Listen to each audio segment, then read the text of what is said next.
section, we are going to talk about leads. We're going to look at how we can be able to create them and how they work, the various states that we have, as well as how to convert them into customer records and eventually service accounts. Let's go to leads. We can access leads by clicking on the menu that is just below tickets, and the first point of contact is going to be the dashboard. Let's start there. So the dashboard is what your sales representatives are going to be getting. This is what they're going to be accessing. While you are allocating them the various roles, this is what they'll be able to access in the system. When they log in, this is the first thing they see, it's their dashboard. And what this dashboard does, it provides you insight into what leads are you supposed to be following up in less than 15 days. This means that these are leads that you're supposed to be following between now and the next 15 days.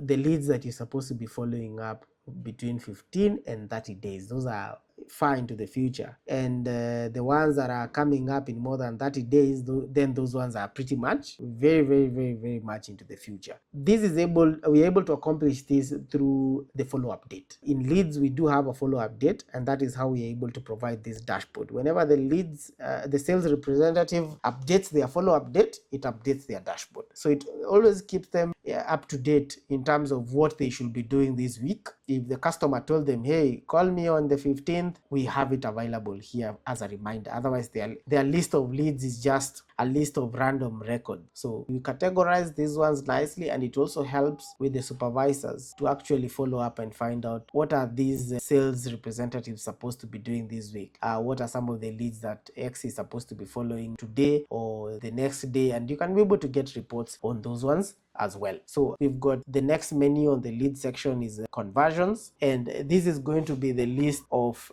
conversions that have been attributed to that particular sales representative. This has to do with our approach to customer retention, and we'll cover that in detail once we start talking about customer retention. But this is essentially an area for the sales representatives to have some bit of introspection as to the customers they've been onboarding. So they have converted these particular customers, and what is the state of the customers?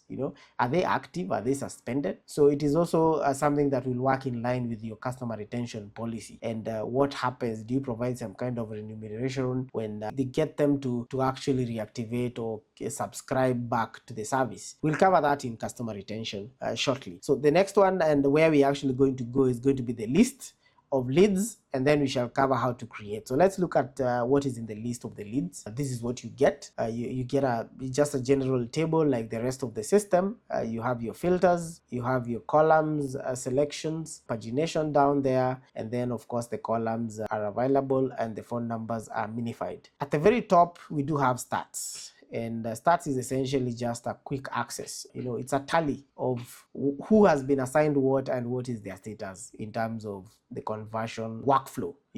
How far are they from actually getting this customer converted? And it will be able to give you a bit of insight, just rather than looking at the entire table trying to figure out what is what. This one will give you some insight on who to start tracking down, finding out why it is that they are not able to meet their objectives or why they are stuck at a particular point. This page will also provide you with pending conversions, and when they are pending conversions, it's going to be blinking, trying to get attention of whoever it is that is supposed to be managing the conversions. So let me talk about the states, and then we can be able to understand that whole process and how it works. And I'm going to open one of these particular leads. Let me start by just opening the section where we are creating them, so that we can talk about the states. So this is how you create a new lead, and there are several states. We start with inquiry, service request, and then finally a lead. And the way we envisioned it is to create a pipeline of sorts. When a customer is sending communication in any of the channels, the self-service channels we have, be it USSD or WhatsApp, they're just communicating with the system.